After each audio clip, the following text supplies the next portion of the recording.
sen sana kurban. Olmadı mı kırda onun sevdiği sana. Dost olabildim gecelerle gecelerle.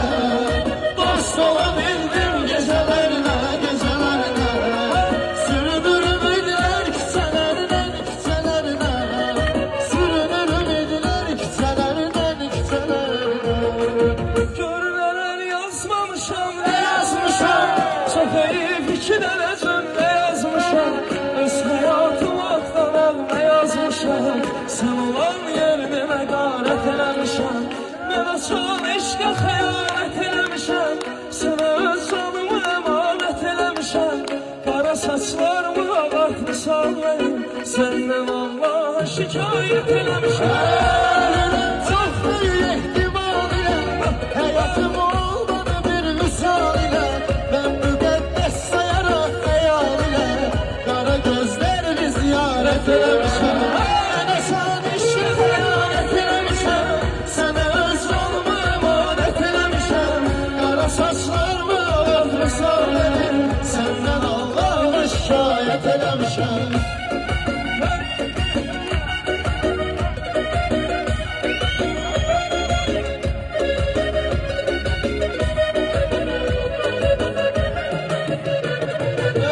Soruşursan ki darıxmısan diye, yüreğime sarılmısan niye? Yüreğime bir de sen oldun diye. Yüreğim kimseni sevmesin diye. Onu ellerle nezaret edersin. Bana sen eşkı hayalet eləmişəm. Ona öz canımı emanet eləmişəm. Bana saçlarımı ağartmışam benim. Senden Allah'a şikayet eləmişəm.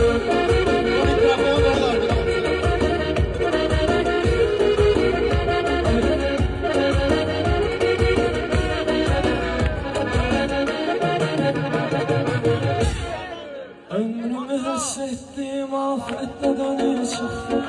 En değerli bildiğim insan da çile çıktı. Sensin hemen ah çeken bu aşkı bitirdi. Sana mahnalar yazan adamı yitirdi. Feryadım tübyan etti göylere çaktı. Soradım diyar diyar her yere çaktı. Sen benim kapıma ecelimi getirdin, bitirdin. Sana mahnalar yazan adamı yitirdi.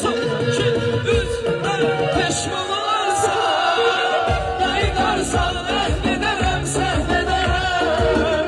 Gözünüzünü bilerekten mehdederem, sevmederem. Düşman olarsa, karşılarsa, tanımarsa müşterim. İndi bildim, feleği bizim şerfimizi düşseniz. Sen gelmesen ezan yanar, gider gelir. Şirin hayat günü günler zehir gelir. Ben gözlerim köhne görüş yerinden. Bilsem ki gözlerim kolay gelir.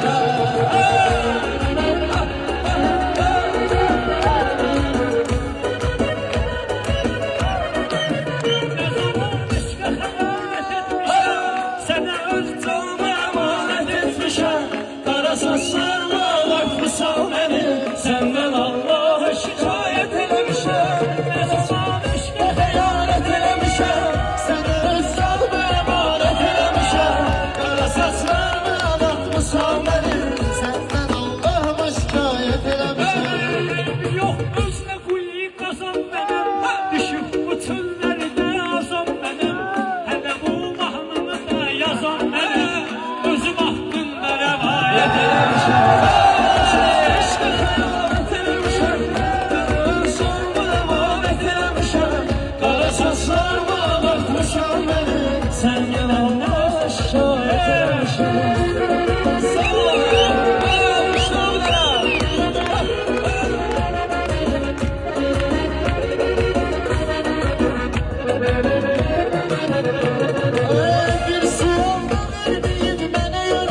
saçma